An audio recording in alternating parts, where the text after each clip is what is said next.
Buhay!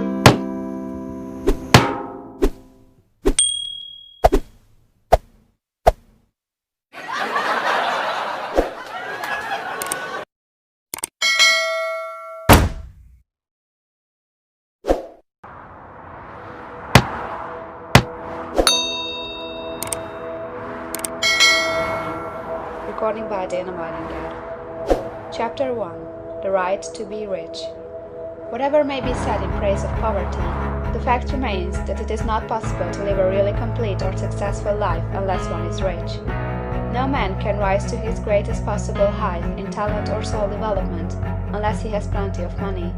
For to unfold the soul and to develop talent, he must have many things to use, and he cannot have these things unless he has money to buy them with. A man develops in mind, soul, and body by making use of things, and society is so organized that man must have money in order to become the possessor of things. Therefore, the basis of all advancement for man must be the science of getting rich. The object of all life is development, and everything that lives has an inalienable right to all the development it is capable of attaining. Man's right to life means his right to have the free and unrestricted use of all the things which may be necessary to his fullest mental, spiritual, and physical unfoldment, or, in other words, his right to be rich. In this book, I shall not speak of riches in a figurative way. To be really rich does not mean to be satisfied or contented with a little. No man ought to be satisfied with a little if he is capable of using and enjoying more. The purpose of nature is the advancement and unfoldment of life, and every man should have all that can contribute to the power, elegance, beauty, and richness of life. To be content with less is sinful. The man who owns all he wants for the living of all the life he is capable of living is rich, and no man who has not plenty of money can have all he wants. Life has advanced so far and become so complex that even the most ordinary man or woman requires a great amount of wealth in order to live in a manner that even approaches completeness. Every person naturally wants to become all that they are capable of becoming. This desire to realize innate possibilities is inherent in human nature. We cannot help wanting to be all that we can be. Success in life is becoming what you want to be. You can become what you want to be only by making use of things, and you can have the free use of things only as you become rich enough to buy them. To understand the science of getting rich is therefore the most essential of all knowledge. There is nothing wrong in wanting to get rich. The desire for riches is really the desire for a richer, fuller, and more abundant life, and that desire is praiseworthy. The man who does not desire to live more abundantly is abnormal, and so the man who does not desire to have money enough to buy all he wants is abnormal. There are three motives for which we live.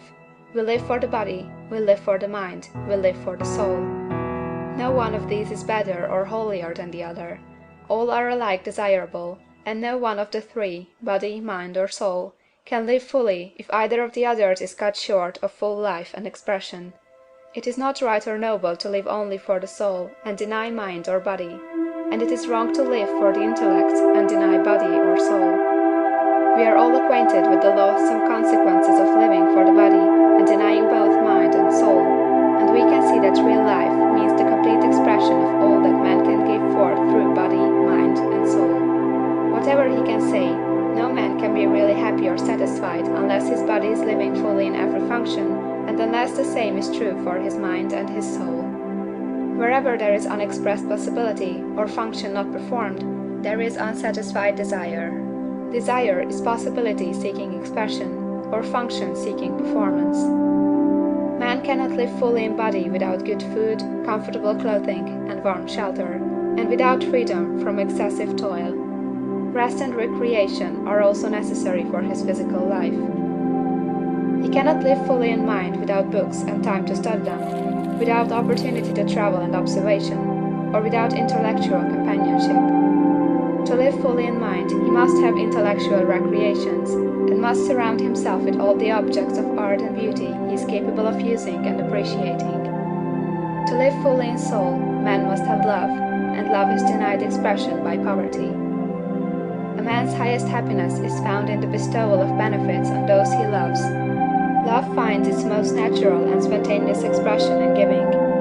The man who has nothing to give cannot fill his place as a husband or father, as a citizen, or as a man. It is in the use of material things that a man finds full life for his body, develops his mind, and unfolds his soul.